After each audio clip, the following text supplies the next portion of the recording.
Sí pueden ver mi pantalla, ¿no? Sí, Ya, perfecto. Ok, la clase pasada vimos una introducción a lo que es grafos y algoritmos de travesía de grafos. Esta semana vamos a cubrir un poquito más de eso, ciertas aplicaciones, y vamos a cubrir un tipo de grafo especial que se llaman los árboles. Eh, entonces, para empezar, vamos a empezar con un problema eh, y quiero escuchar qué ideas les da este tipo de problemas, porque en principio no tendría que ver con grafos. Que dice que nos dan un mapa de de un lugar y tenemos que determinar el número de cuartos del edificio. Entonces, ¿cómo nos dan el mapa? Son n por m cuadrados, o sea, una matriz, y cada cuadrado o casilla tiene dos opciones, es piso o pared. ¿Ya? Entonces las paredes delimitan los cuartos, ¿no? Entonces si es piso es este punto y si es pared es este numeral. Entonces n y m n es el número de filas y m es el número de columnas. Así creo que es. N líneas de m caracteres, sí. N filas. Cada carácter es o punto o numeral, de piso o pared. Y tenemos que imprimir el número de cuartos. Entonces, ¿qué es un cuarto? Es una sección, como ven aquí, es una sección que está dividida, ahora voy a hacer un poquito más grande, una sección que está contenida entre paredes. Por ejemplo, aquí se ve un cuarto, aquí se ve otro cuarto y aquí se ve un tercer cuarto, aunque tenga una pared en el medio aquí, igual esta sección correspondiente a este piso y este piso, igual es un cuarto porque está delimitado por estas paredes. Entonces, eh, quiero escuchar qué les evoca este problema, ya que en principio no tiene nada que ver con grafos, pero digamos, ¿cómo podríamos adaptarlo?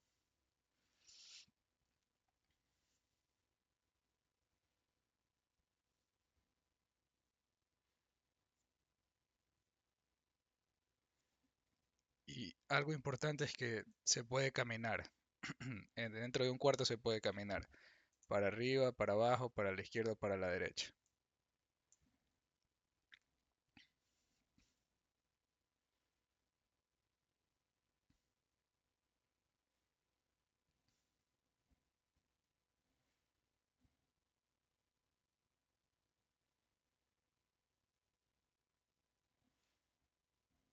Entonces la clave es esto precisamente, que se pueda caminar en todas las direcciones. Entonces cada casilla tienes cuatro direcciones a la cual llegar, a la cual tomar. Entonces, por ejemplo, en esta de aquí, eh, obviamente no puedes llegar a la pared, no puedes caminar hacia la pared porque es lo que te limita, pero puedes llegar aquí y puedes llegar acá, ¿verdad? Y luego en esta de aquí puedes llegar solo para abajo. Y así con cada casilla tienes a lo mucho cuatro direcciones si es que todas las direcciones adyacentes son piso, pero algunas de esas están bloqueadas. Entonces, por ahí va la cosa con respecto al grafo. El hecho de que puedas llegar de una casilla a otra casilla eh, tomando ciertas direcciones, ¿no?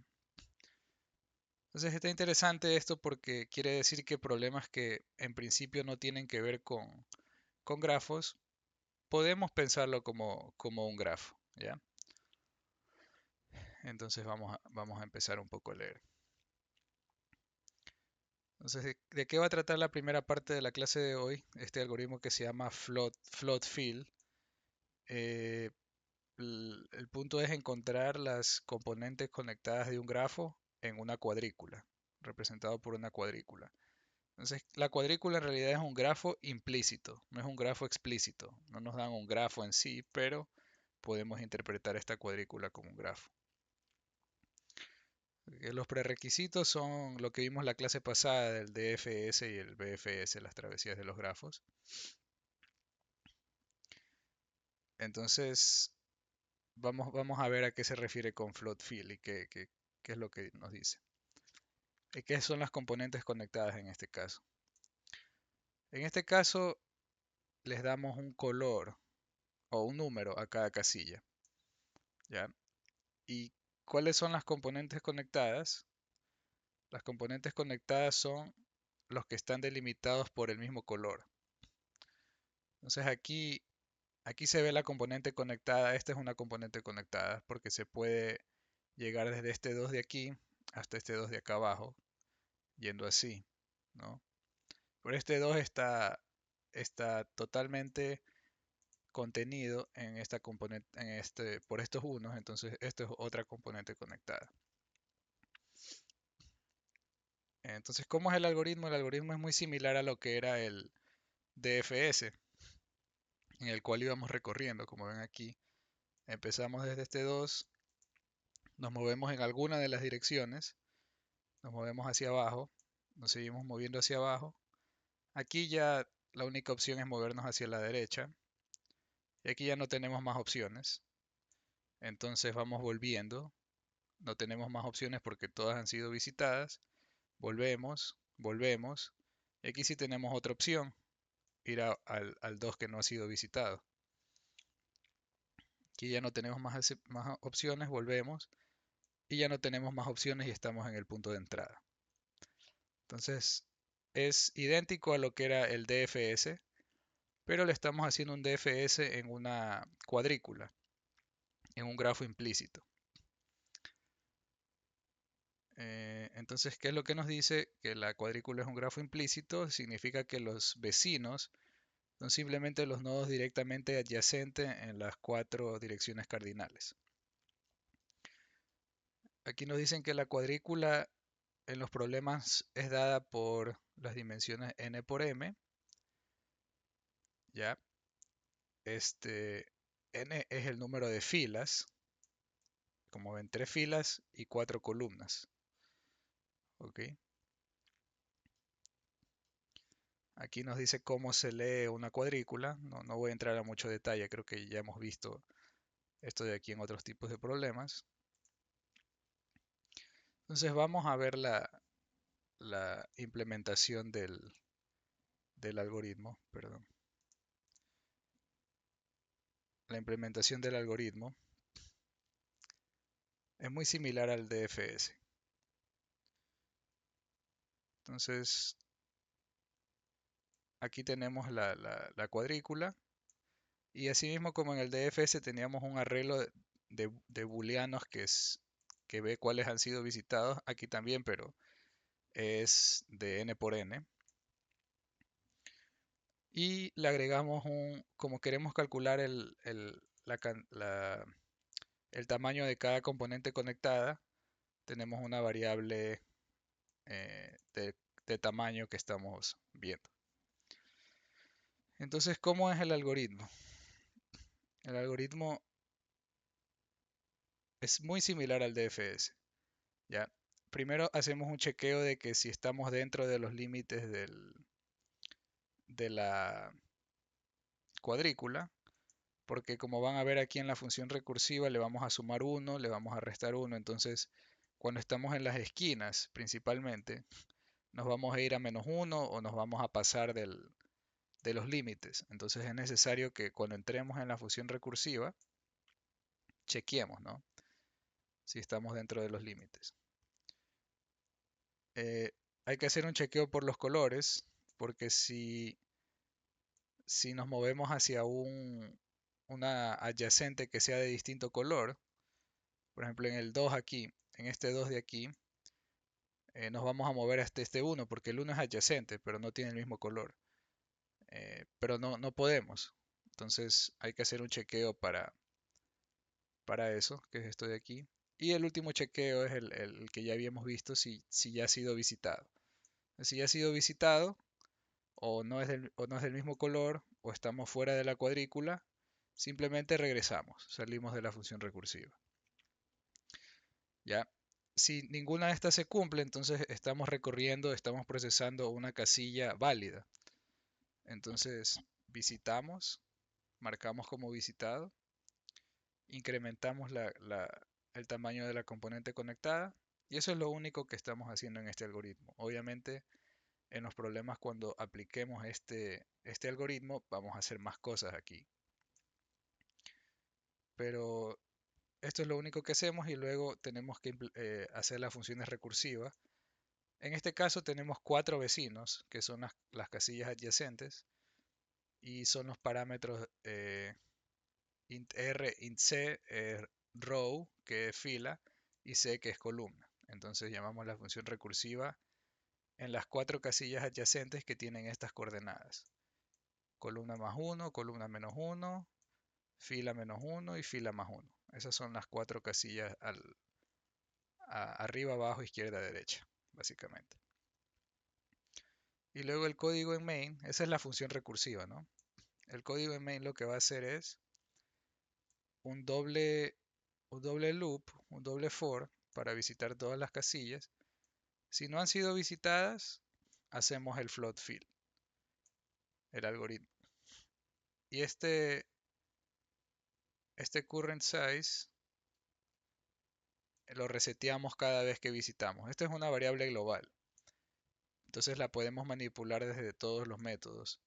Aquí lo reseteamos si no ha sido visitada porque esto es para cada componente conectada, ¿no? Esto ejecuta para cada componente. Entonces reseteamos y corremos el algoritmo que modifica este valor aquí en la función recursiva, ¿no? Ya, y luego podemos hacer lo que queramos. Este current size eh, no es necesario tenerlo para el algoritmo, simplemente es algo que calculamos dentro del algoritmo, pero esto puede ser cualquier cosa.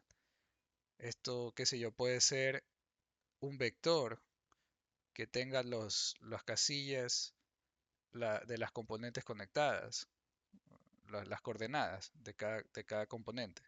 Es cualquier información que queremos computar dentro del algoritmo, ¿ya? Entonces, ahí se puede dar una idea que podemos extender este mismo algoritmo para calcular distintas cosas. ¿Hasta ahí alguna pregunta de cómo funciona el algoritmo?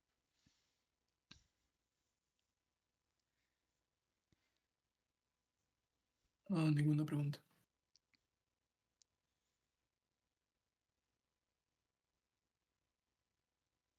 Ok, ok, si ven, este algoritmo se adapta muy bien al problema, ¿verdad?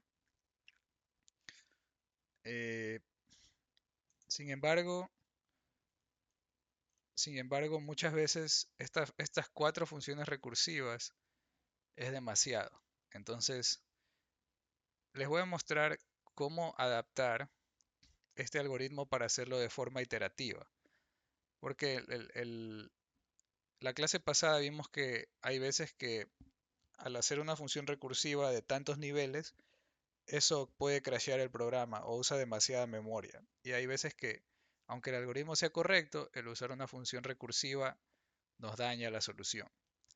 Entonces, como esto es muy similar al DFS, ya les voy a enseñar cómo hacer el DFS de forma iterativa primero. Entonces vamos a ver eso primero. Y aquí vamos a hacer uso de la inteligencia artificial. Miren, Iterative DFS en C++. Y aquí el buscador va a estar utilizando inteligencia artificial para generarnos código de un DFS iterativo. No sé si se acuerdan, pero habían 2 algoritmos, DFS y BFS. El DFS era recursivo y el BFS era iterativo y utilizaba un queue. Entonces podemos hacer lo mismo con el DFS, pero utilizando un stack, que es lo contrario al queue. ¿Ya? Entonces, aquí nos dio un código para el DFS iterativo. Vamos a adaptarlo Lo voy a copiar así igualito y vamos a adaptarlo para que nos dé las componentes conectadas. Ok, vamos a ver.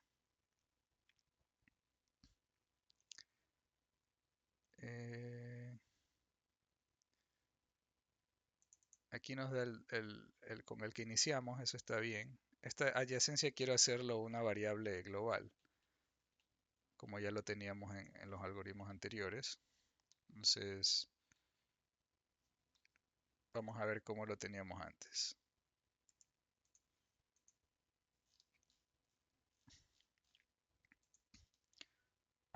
Antes lo teníamos así. Entonces vamos a hacer lo mismo. Vector de vector y un arreglo visitado. Entonces ya esto no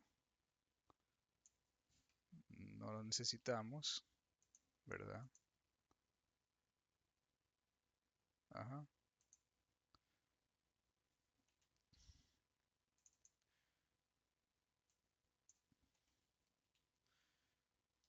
Vamos a ver.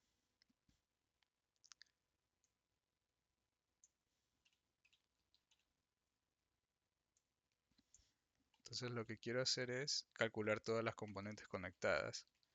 Entonces aquí vamos a hacer un ciclo.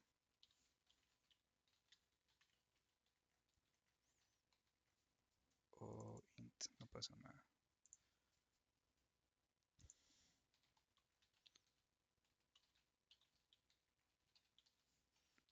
Y vamos a correr DFS para todas las componentes conectadas. Entonces aquí, si visited en i, si no ha sido visitado, hacemos el DFS iterativo. Y a esta adyacencia ya no, porque esto es una variable global. Eh, Así sería, ¿no? Stack, visited, true. Ok, entonces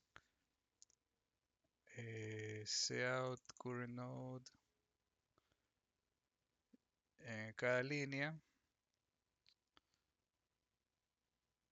Entonces aquí al final de este while vamos a hacer una nueva línea para ver cada componente conectada.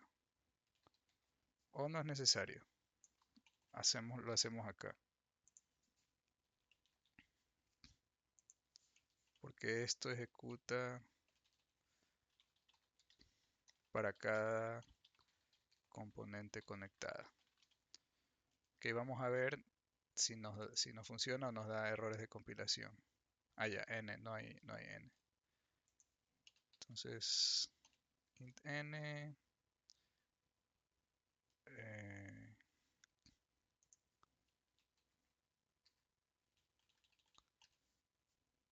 aquí n igual,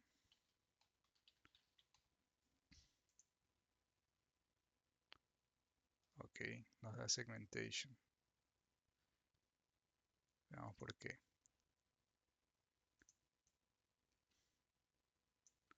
Vamos a hacer el mismo ejemplo de aquí para evitar cualquier error.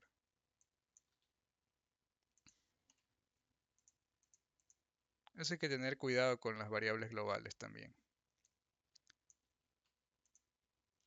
Eh,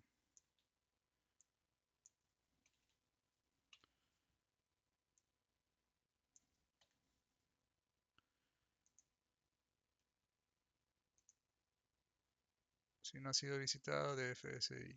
A ver, vamos a ver ahí. Ah, ya sé por qué. Bueno, no sé si esto es el error. Ok. En este caso todos están conectados, me parece, ¿no? Del 0 se puede llegar al 1, del 1 se puede llegar al 3 al 4 y del 2 se llega al 5. Entonces vamos a ver un ejemplo donde estén un poco desconectados. Del 0 se llegue al 1, 2, 3 y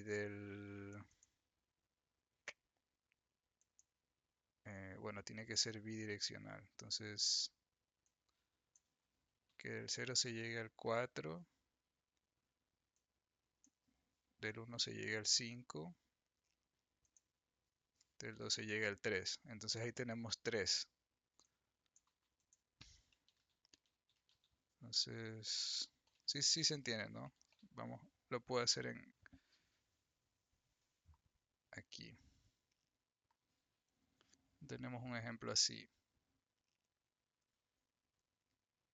De 1 se llega al 4, del 2 se llega al 5 y del 0 al 3, algo así. Entonces ahí tenemos 3 componentes conectadas. Eso es lo que quiero evaluar. Del 2 se llega al 3, del 3 se llega al 2, del 4 se llega al 0 y del 5 se llega al 1. Entonces aquí se puede ver que estas son las componentes. Entonces eso es para demostrarles cómo funciona el DFS iterativo.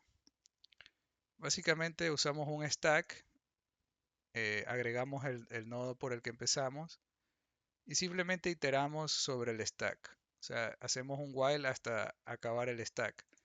Y el stack lo que va a hacer es guardar todos los vecinos de los nodos que vamos procesando.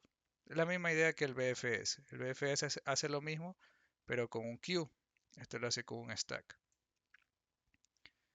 Ya. Eh, ajá.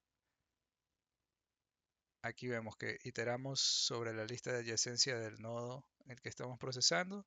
Y si no ha sido visitado, lo agregamos al stack y lo marcamos como visitado. Y aquí le vamos sacando los nodos al stack. Entonces, eventualmente, el stack se va a acabar y cuando se acabe, se vacíe, hemos procesado todos los nodos en la componente conectada. ¿Ok? ¿Alguna pregunta de este código? Lo pueden sacar a sí mismo buscando. No sé si está descrito aquí en algún punto, pero, pero sí va a estar descrito aquí más abajo, en lo del Counting Rooms. Pero va a ser para float field, no va a ser en el DFS regular. Por eso quería mostrarles cómo se hace el DFS regular, iterativamente. Hasta ahí quedó más o menos claro porque esto no es recursivo, esto es iterativo.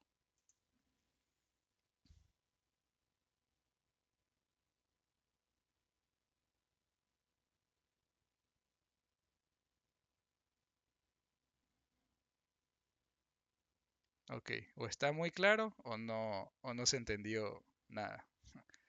Así que quisiera saber, uno por uno quisiera saber si está claro o qué parte no se entendió. Andy, Para mí sí está más o menos claro. ok. Anthony, ¿qué tal? ¿Se va entendiendo? Y la verdad es que sí. Mateo, Sí, todo bien, Omar. Matías, Sí, más o menos claro. Nayeli, que creo que se unió a este entrenamiento por primera vez,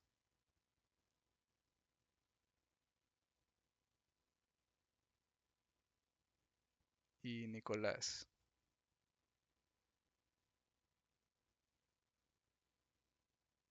Bueno, a los últimos dos no les escuché, pero supongo que no tienen ninguna pregunta. Si tienen alguna pregunta, pueden ponerla en el canal de preguntas también. Ok, vamos avanzando para ver cómo implementar la solución al problema, porque empezamos con este problema de aquí.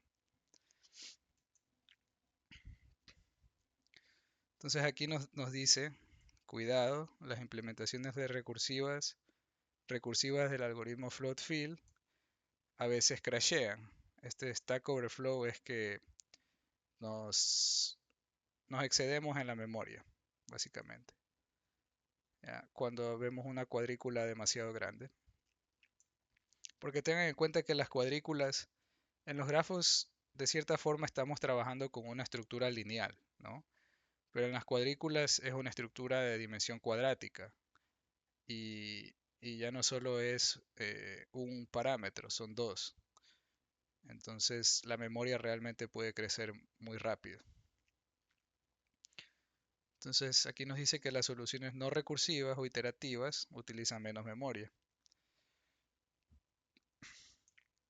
Entonces vamos a ver la solución.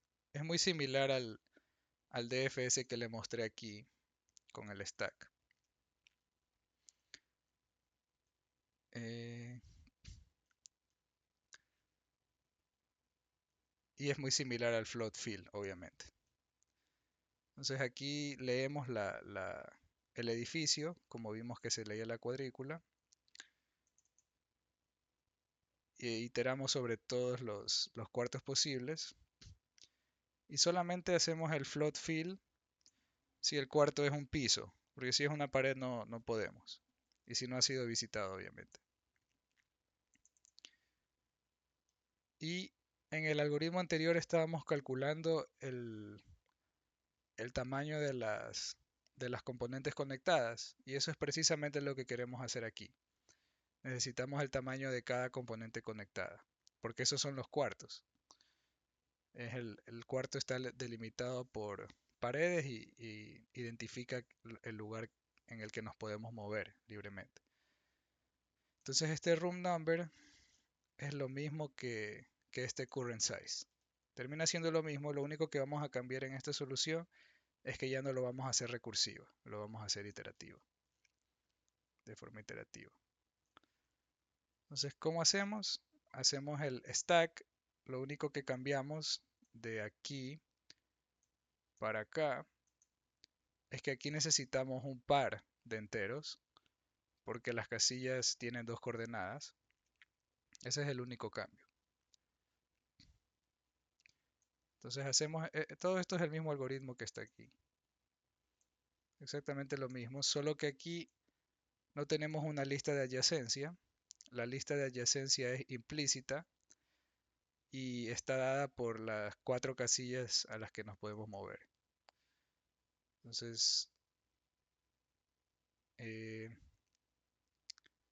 aquí hacemos el chequeo del tema de que si estamos dentro de la cuadrícula, o si es una pared, o si ya visitamos. Esto de aquí, si es una pared, es exactamente lo mismo que esto. ¿Por qué? Porque en este caso los colores son caracteres, si es punto o es pared. Entonces tenemos que hacer ese chequeo aquí. Es exactamente la misma condición, solo que aquí tenemos los caracteres en lugar de los números de colores o de números. Entonces hacemos el chequeo, que es el mismo, y luego procedemos a procesar. Marcamos como visitado, y esto es la lista de adyacencia que les venía diciendo, la lista de adyacencia implícita. ¿Qué es lo que hacemos? Este frontier es el stack, lo agregamos al stack. Este rchange y estecchange es básicamente las 4 casillas posibles. O sea, hacemos una iteración para hacer esto de aquí, esto y esto, el más 1 menos 1 y el más 0 que hay aquí hay un más 0, lo hacen de una forma elegante supuestamente con esto. Pero no es necesario. Aquí, esto de aquí, lo voy a escribir aquí abajo. Esto de aquí no es necesario que hagan el loop, el ciclo. Simplemente se hace así.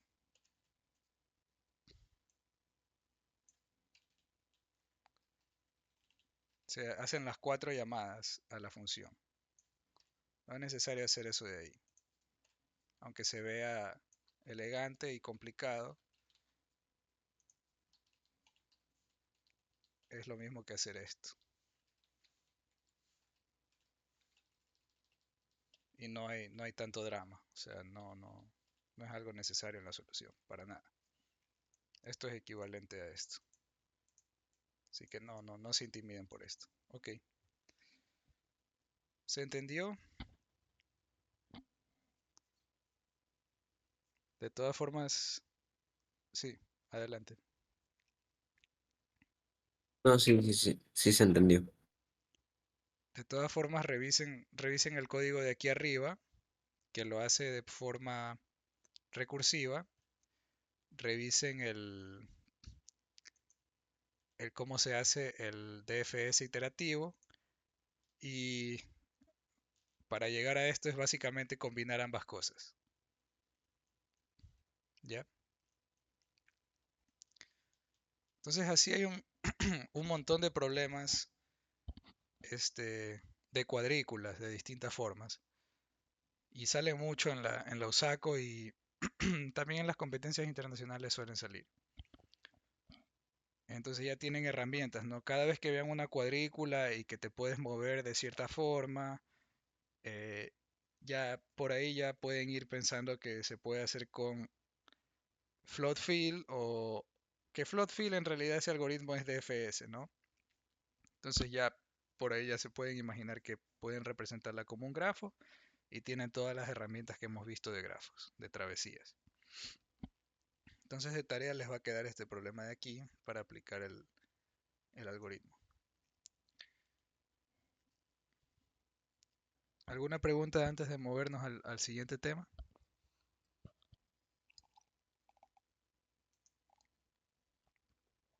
Todo claro.